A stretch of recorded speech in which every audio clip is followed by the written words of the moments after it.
ఒకటే పని రేవంత్ రెడ్డి గారికి, కేసీఆర్ గారి జపం మాత్రం చేస్తున్నాడు. రోజు తెల్లారు లేస్తే కేసీఆర్ తిట్టుడు, కేసీఆర్ ను రోజు మన్నువోసుడు, కేసీఆర్ గారి మీద రోజు తిట్లు శాపనార్థాలు తప్ప ఇంకొక మంచి మాట మాత్రం ఆయన నోట్లోంచి రాదు. ఒకసారి ఆలోచించండి. మనం కూడా చాలా మంది ముఖ్యమంత్రులను చూసినాం. ఎన్టీ రామారావు గారిని చూసినాం, తర్వాత చంద్రబాబు నాయుడు గారిని చూసినాం, తర్వాత రాజశేఖర రెడ్డి గారిని చూసినాం, తర్వాత రోషయ్య గారిని చూసినాం, కిరణ్ కుమార్ రెడ్డి గారిని చూసినాం, ఆ తర్వాత కేసీఆర్ గారిని చూసినాం, ఇప్పుడు రేవంత్ రెడ్డి గారిని చూస్తా ఉన్నాం. ఎవరైనా ముఖ్యమంత్రి ఆ పదవిలో కూర్చున్న పెద్ద ఆయన ఎన్నడన్నా రేవంత్ రెడ్డి మాట్లాడినంత హీనంగా, రేవంత్ రెడ్డి మాట్లాడినంత దరిద్రంగా ఎవరన్నా ముఖ్యమంత్రి మాట్లాడిండా? ఒక్కసారి ఆలోచన చేయండి. ఎంత గలీజు మాటలు మాట్లాడతాడు ఆయన. నీ గుడ్లు వీకి గోటీలు ఆడతా అంటాడు, నీ మెడల పేగులు తీసుకొని నీ పేగులు తీసుకొని మెడలు వేసుకుంటా అంటాడు. పేగులు తీసుకునేది బోటి కొట్టాడు ఆయన. ఏమన్నా నాకు అర్థం కాదు. పేగులు తీసి మెడలు వేసుకుంటా, ఇటువంటి మాటలు.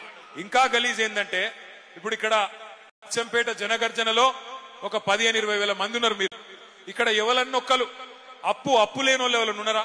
బాకీ లేని వాళ్ళు ఎవరు ఉన్నారా? ఉంటే బాకీ లేనోళ్ళు బాకీ ఉన్నోళ్ళు చేయి కింద పెట్టండి. బాకీ లేనోళ్ళు ఎవరు ఉంటే ఒక మర్రి జనార్దన్ రెడ్డికి లేకపోవచ్చు, కానీ ఉందా నీకేమన్నా? ఆయన ఒక్కరికి లేదంటే కానీ మిగతా వాళ్ళకి అందరికి బాకీ ఉన్నది. ఇప్పుడు మనిషి అనేటోనికి బాకీ ఉంటది, మర్రికి కూడా ఉంటది, చెప్తలేడు సిగ్గుతుంది. కానీ అదానికి బాకీ ఉంటది, అంబానికి కూడా బాకీ ఉంటది, వెంకటేశ్వర స్వామికి కూడా బాకీ ఉన్నది. తిరుమల దేవుడు వెంకటేశ్వర స్వామికి అంత పెద్దోడు, ఆయనకే బాకీ ఉన్నది. బాకీ ఉన్నా మనందరికి బాకీ ఉన్నది, అందరికి అప్పులు ఉన్నాయి. కానీ తిట్టుకుంటాం. ఆ రోజు బయట చెప్తామా, నేను దివాలా తీసినా, నేను సంకనాకి పోయినా, నాకు బాకీ ఉన్నది, నేను ఎత్తిపోయినా అంటే కూడా మార్కెట్లో మనకు విలువ ఉంటుందా?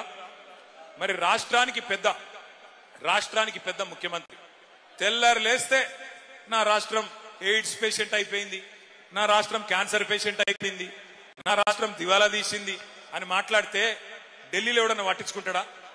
మళ్ళీ ఆయననే చెప్తాడు. ఏం చెప్తాడు? ఢిల్లీలో నన్ను ఎవడు అపాయింట్మెంట్ ఇస్తలేడు, అక్కడ పోతే నన్ను దొంగను చూసినట్టు చూస్తున్నారు. మరి అది నాకు తెలియక అడుగుతా, దొంగను దొంగ లెక్కనే చూస్తారు కదా, ఇంకెట్లా చూస్తారు? ఈయన దొంగ కాదా? ఓటుకు నోటు దొంగ కాదా? 50 లక్షల రూపాయలతో దొరికినోడు దొంగ కాకపోతే ఏంటిది? దొంగ లెక్కనే చూస్తారు. కానీ ఇంకేమంటాడు? నేను పోతే నాకు అపాయింట్మెంట్ ఇస్తలేరు, ఇస్తే చెప్పులు ఎత్తుకపోతాడేమో అని అపాయింట్మెంట్ ఇస్తలేరు అంటున్నాడు. ఇంతకంటే హీనమైన భాష ఉంటుందా? మనందరం కూడా అప్పున్నా బాకీ ఉన్నా, లోపల బనీన్కు పొక్కలున్నా, మీదికెళ్ళి మాత్రం కడక్ అంగి వేసుకొని తిరుగుతాం. ఎందుకు? మళ్ళీ అప్పు ఉట్టాలనా లేదా, నడిపియాలనా లేదా సంసారం? అందుకే అట్లా కడక్కుండే ప్రయత్నం చేస్తాం. ఇప్పుడు ఒక మాట అడుగుతాం మిమ్మల్ని. ఇప్పుడు నేనున్నా, నాకు కూడా అప్పు ఉన్నది, అప్పు తీసుకున్నా అనుకో. ఈ మర్రి జనార్దన్ రెడ్డి కాడ నేను ఒక 5 లక్షలు అప్పు తీసుకున్నా అనుకో. అరే నిజంగా తీసుకోలేదురా భయ్, ఆగురు, తీసుకున్నా అనుకో. చెప్తా మర్రికి, ఏం చెప్తా నేను? అన్నా ఒక 6 నెలలకు ఇస్తేనే జర్ర మితి లేకుండా లేదా తక్కువ మితితో అని చెప్తా. సరే మర్రి జనార్దన్ రెడ్డి నా దోస్తు కాబట్టి ఇచ్చిండు. 6 నెలలు అయిపోయింది, చూసిండు పాపం. 6 నెలలకు నేను ఇంక ఇస్తలేను పైసలు. ఫోన్ చేసిండు. నేనేం చేస్తున్నా, ఫోన్ కట్ చేస్తున్నా. సారీ ఐఎమ్ బిజీ అని ఫోన్ కట్ చేస్తున్నా, ఎత్తుతలేను, తప్పించుకుంటున్నా. 2 సార్లు ఇంకో 2 సార్లు ఫోన్ కొట్టిండు. నేను ఎత్తుతలేను, తప్పించుకుంటున్నా, బిజీ అని కొడుతున్నా. ఇక ఆయనతో ఒకరోజు ఉండబట్టలేక ఆయన ఇంటికి వచ్చి పట్టుకున్నాడు. ఏమైనా నువ్వు, నాకు అర్థం కాదు, నీకు ఇస్తి పైసలు నువ్వు చెప్పిన మాట ప్రకారం మరి అలా మళ్ళా వాపస్ ఇవ్వమంటే డ్రామాలు చేస్తున్నావా, ఏం చేస్తున్నావు అని లొల్లి పెడతారు కదా, పెడతాడు ఎవరైనా కూడా. నిజంగా బుద్ధిమంతుడు అయితే ఏం చెప్పాలి? తీసుకున్నాడు, అన్నా సారీ అన్నా ఏమనుకోక వెళ్తలేదు, ఇంకొక 2 నెలలు టైం నీకు దండం పెడతా, 2 నెలలకు మిత్తి పెద్దగా పెంచుకో కావాలంటే, కానీ ఇస్తా మిత్తితోనని చెప్పాలి. కానీ రేవంత్ రెడ్డి ఏమంటుండే ఎరికేనా? ఉద్యోగులు అడుగుతున్నారు, మాకు చెప్పినావు కదా డిఏలు ఇస్తా అని, పిఆర్సీ ఇస్తా అని చెప్పినావు, 6 గ్యారంటీలు ఇస్తా అని చెప్పినావు, తులం బంగారం ఇస్తా అని చెప్పినావు, నెలకు 2,500 ఇస్తా అని చెప్పినావు, ముసలోళ్ళకు 4,000 అని చెప్తివి, రైతులకు 15,000 అంటివి, రైతు కూలీలకు 12,000 అంటివి, ఆటో వాళ్ళకు 12,000 అంటివి. మరి ఇవన్నీ ఇవ్వకుండా తప్పించుక తిరుగుతున్నావు, ఏం సంగతి అంటే రేవంత్ రెడ్డి ఏమంటుండే ఎరికేనా? బాకీ పడ్డోడు ఏం చేస్తారా మీరు, నన్ను కోసుక తింటారా? ఆయన అన్నట్టు కోసుక తింటారా అని అడుగుతున్నాడు.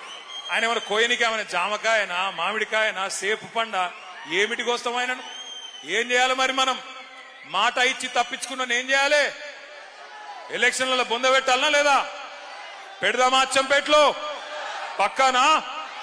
మాట ఇచ్చి మాట తప్పినోన్ని అచ్చంపేట గడ్డ మీదనే ఎక్కడైతే ఆ మనిషి పుట్టిండో అక్కడనే రాజకీయంగా పొందబెట్టాలి. ఖచ్చితంగా మోసం చేసిన వాడిని మనం కూడా మోసంతోనే జయించాలి. మోసంతో జయించాలని ఎందుకంటున్నా అంటే ఇప్పుడు కాంగ్రెస్ వాళ్ళ కాడ పైసలు బాగున్నాయి. రేపు జెడ్పీటీసీ ఎలక్షన్లు వస్తున్నాయి. రాగానే ఏం చేస్తారు? ఇంటికి వస్తారు, మీకు చేతులు 5,000 పెడతారు. అమ్మా నువ్వు నాకే ఓటేయాలి అంటారు. మీరు సరే బిడ్డ అంటారు. మీరు అన్నంకి ఏం చేస్తారు? వాళ్ళు ప్రమాణం చేయి ప్రమాణం చేయి అని చేయి జాపమంటారు. చేయి జాపాలి. చేయి జాపి ఏమనుకోవాలి తెలుసా? మనుషుల కళ్ళు మూసుకొని తుప్పాలు తుప్పాలు తుప్పాలు తుప్పాలు తుప్పాలు అనుకోవాలి. అప్పుడు బయటికి ఏం ప్రమాణం వేసినా ఏం కాదు, ఏం డేంజర్ లేదు. అర్థమైందా? లోపల మనుషుల తుప్పాలు తుప్పాలు అనుకోవాలి. వాళ్ళు ఇచ్చిన పైసలు తీసుకోవాలి, జేబులో పెట్టుకోవాలి, మీదికెళ్ళి అడగాలి.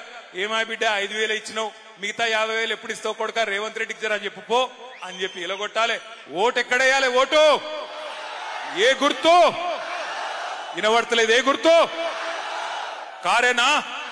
కేసీఆర్ మళ్ళా రావాలనా? పక్కానా? పక్కా అయితే నేను మిమ్మల్ని కోరేది ఒకటి, అచ్చంపేటలో ఎవరో ఉన్నారు ఎవరో పోయినరని బాధపడే అవసరం లేదు. గింతమంది మీరుండంగా గులాబీ దండుకొచ్చిన భయమేమి లేదు, ఇబ్బంది ఏం లేదు. మంచి నాయకుణ్ణి మీ అభిప్రాయం మేరకు, మీ అందరి ఆలోచన మేరకు కేసీఆర్ గారు మళ్ళా అచ్చంపేటకు పంపిస్తారు. తప్పకుండా కేసీఆర్ గారు ఎవరికి బొట్టు పెట్టి తమ్ముడు ఈయన నా అభ్యర్థి అంటే ఆయనకు కాదు మీరు వేసే ఓటు కేసీఆర్ గారికి. కాబట్టి మళ్ళీ కేసీఆర్ గారు రావాలి అంటే అచ్చంపేట మీద గులాబీ జెండా ఎగిరేయాలని చెప్పి నేను కోరుతా ఉన్నా. ముగించే ముందు నేను మిమ్మల్ని అందరినీ దయచేసి ఒక్క విషయం ఆలోచించమని కోరుతా ఉన్నా. ఇవాళ ఇటు కాంగ్రెస్ గాని అటు కేంద్రంలో ఉన్న బీజేపీ గాని ఈ 11-12 ఏళ్లుగా సతాయించుకుంటూ వస్తా ఉన్నాయి. ఒక్కటంటే ఒక్క నవోదయ పాఠశాల కొత్త జిల్లాలు ఏర్పాటు చేసుకున్న నగర్ కర్నూల్లో మనకు బీజేపీ ఇయ్యలే. ఒక్క విద్యా సంస్థ ఇయ్యలే, ఒక్క గుడికి పైసలు ఇయ్యలే, ఒక్క బడికి పైసలు ఇయ్యలే. బీజేపీ కాంగ్రెస్ దొందే. ఇద్దరు కలిసే ఇయ్యాల తెలంగాణను బొందబెట్టే ప్రయత్నం చేస్తా ఉన్నారు. ఇద్దరు కలిసి రాజకీయంగా మరి మనను ఎదుర్కోలేక కేసీఆర్ గారిని మరి అప్రతిష్ట పాలు చేసే ప్రయత్నం చేస్తా ఉన్నారు. ఆలోచన చేయండి మీరు. ఇద్దరు కలిసి ఉన్నారని ఎందుకంటున్నా అంటే సరిగ్గా నిన్న సెప్టెంబర్ 27 పోయిన సంవత్సరం తెలంగాణ రెవెన్యూ మంత్రి పొంగులేటి శ్రీనివాసరెడ్డి కాంగ్రెస్ మంత్రి, ఆయన ఇంటి మీద ఈడీ ఓడు రైడ్ చేసిండు. ఈడీ ఎన్ఫోర్స్మెంట్ డైరెక్టరేట్ రైడ్ చేస్తే ఆ రైడ్లో మరి టీవీలలో వార్తలు వచ్చినాయి. ఇంట్లోకి 2 నోట్లను లెక్క పెట్టే మెషిన్లు పోతున్నాయి, పెద్ద మెషిన్లు పోతున్నాయి, గుట్టలుగా పైసలు ఉన్నట్టున్నాయి అని చెప్పి టీవీలలో వార్తలు వచ్చినాయి. ఆ రైడ్ జరిగి ఒక సంవత్సరం అయిపోయింది. సంవత్సరం అయిపోయినా కూడా ఆ మంత్రి గారు నోరిపుతలేడు, ఈడీ ఓడు నోరిపుతలేడు. అంటే కాంగ్రెస్ ఓడు మాట్లాడతలేడు, బీజేపీ ఓడు మాట్లాడతలేడు. ఇద్దరు మంచిగా కలిసిమెలిసి అండర్స్టాండింగ్ లో బ్రహ్మాండంగా పనిచేసుకుంటా ఉన్నారు. అందుకే గుర్తుపెట్టుకోండి, ఇక్కడ తెలంగాణలో ఉన్నది కాంగ్రెస్ ప్రభుత్వం కాదు, తెలంగాణలో ఉన్నది జాయింట్ వెంచర్ ప్రభుత్వం. కాంగ్రెస్ బీజేపీ కలిపి నడుపుతున్న ప్రభుత్వం తప్ప